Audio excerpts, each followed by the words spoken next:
Federal investigators recovering as many as 30,000 of Lois Lerner's emails months after they were deemed lost forever. Lerner, of course, is the former IRS official at the heart of an investigation into the agency's alleged targeting of conservative groups. So where does this case go from here? Joining us now to discuss is defense attorney and former prosecutor David Schwartz and Fox News legal analyst Bob Massey. Good to see both of you. Good to see you. Thank you.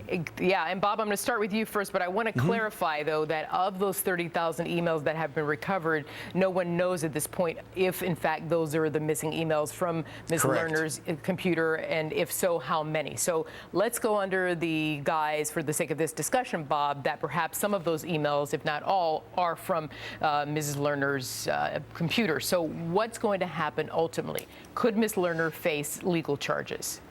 Well, listen, I mean, it opens up a Pandora's box as to, let's assume it comes from her email that she both received and sent.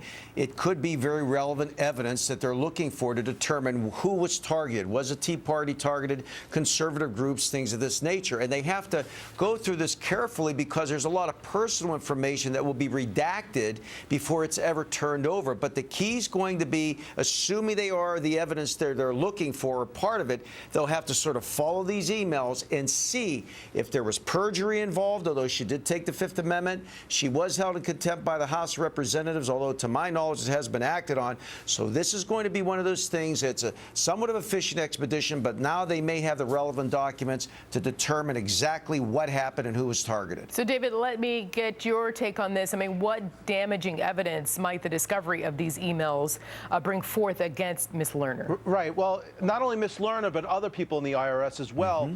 You know, the problem with the criminal case to start is the ability to prove knowledge and intent.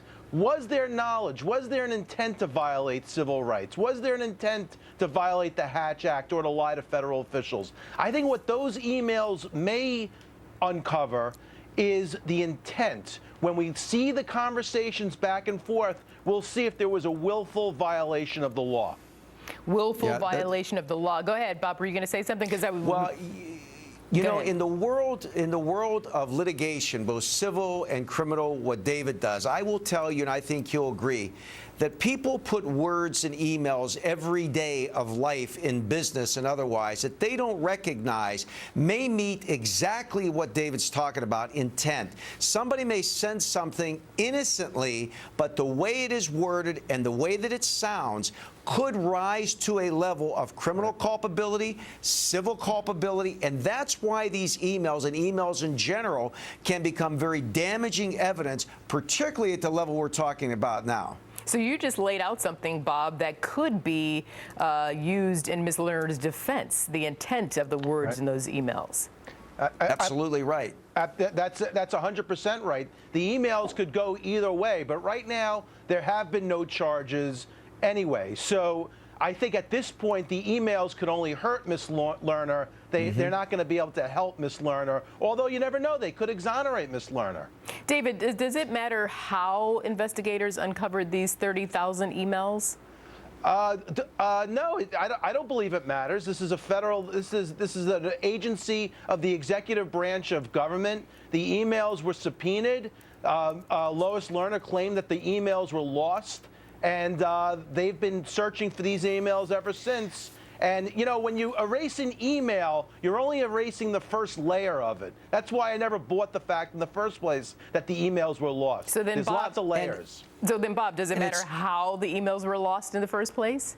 Well, I mean, I don't know how you're going to be able to prove if it was intentionally deleted or something happened with the, with the equipment that caused it. But I have to tell you, it's going to come down to that substantive language, to trying to trace and get inside the state of mind at the people at the time. And as David said, was there a collusive conduct going here? Was there something going on that was a cover-up? Was there any kind of conspiracy going up here? Were there agreements in these emails affirming or denying, in fact, go after that group, find out about this nonprofit, do these things? The substantive language in there is going to be very relevant, and how it flowed.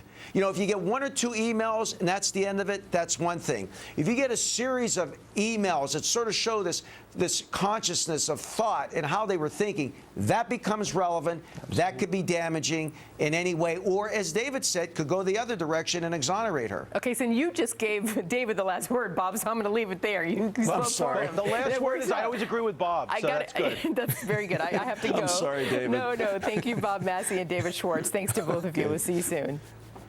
Well, Arthel workers at an